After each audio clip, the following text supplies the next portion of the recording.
बच्चों, सर्वेभ्यो नमः, सभी को नमस्ते।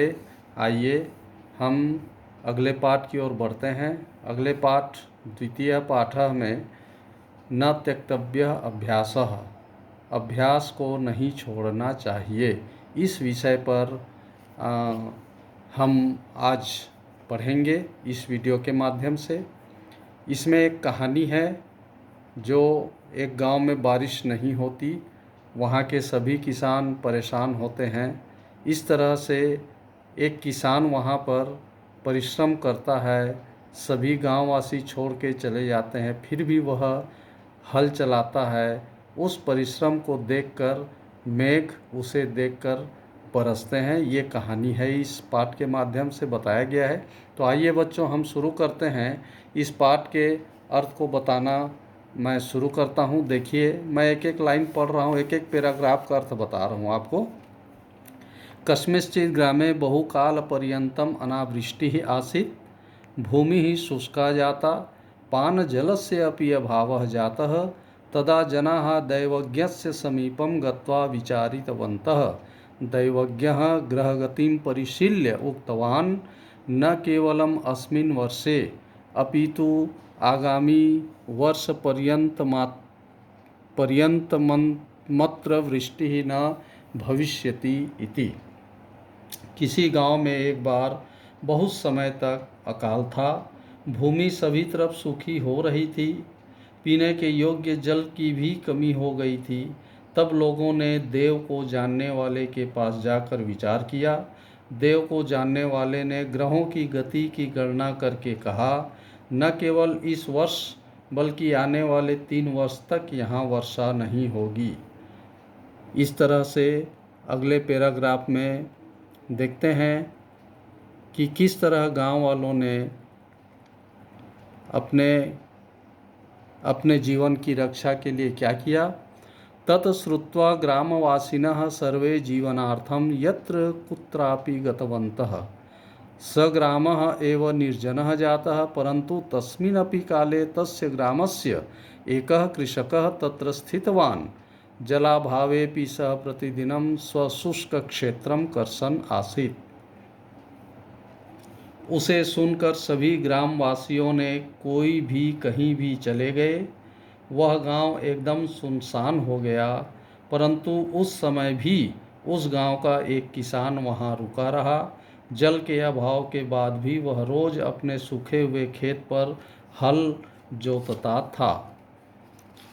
एकदा आकाशे एकः मेघः सूचरन् आसीत्।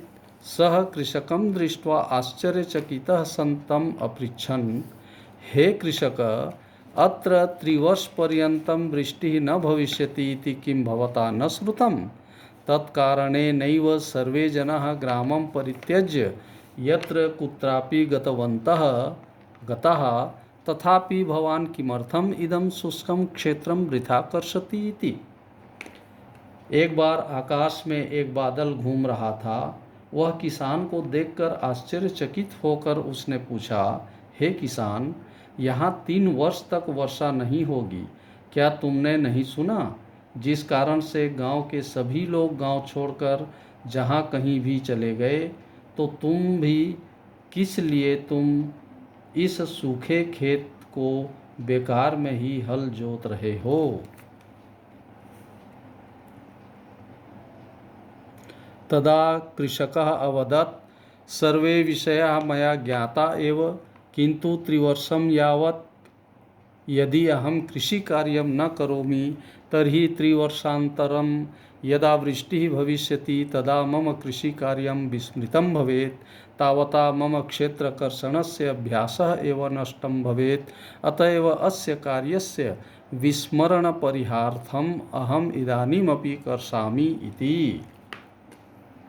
तब किसान ने कहा, सभी के बारे में मुझे जानकारी है, किंतु 3 वर्ष तक मैं खेती का काम नहीं करूँगा।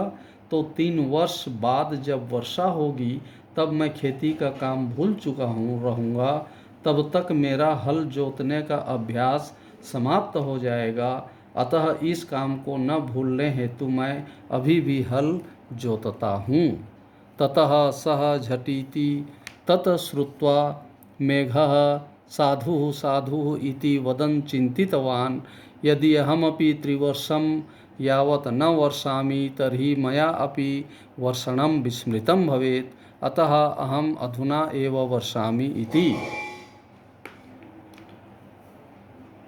उसे सुनकर अच्छा अच्छा बोलते हुए बादल ने सोचा, यदि मैं भी 3 वर्ष तक नहीं बरसूंगा तो मैं भी बरसना भूल जाऊंगा, अतः अब मैं ही बरसूंगा। ततः सः झटिति सर्वान् मेघान् आहूय कृपया वर्षन्तु इति प्रार्थितवान्। तदा तत्र सुवृष्टिः अभवत्। सर्वेपि ग्रामवासिनः आनन्देन स्वक्षेत्रे कृषिकार्यम् आरब्धवन्तः। उसने झट से सभी बादलों को बुलाया और प्रार्थना की, कृपया बरसें, कृपया बरसें। तब वहाँ अच्छी बारिश हुई। सभी गांववासी आनंदित होकर अपने खेत में कृषि कार्य आरंभ कर दिए। एतस्मिन् संदर्भे वयम इदं पद्यम स्मरामः। इस संदर्भ में हमें यह पद्य याद आता है और जो कि प्रासंगिक लगता है। अभ्यासो नहीं त्यक्तव्यः, अभ्यासो ही परम बलम, अनभ्यासे विषम विद्या, अजीर्णे भोजनम विषम। अभ्यास को नहीं त्यागना चाहिए, अभ्यास ही श्रेष्ठ बल है।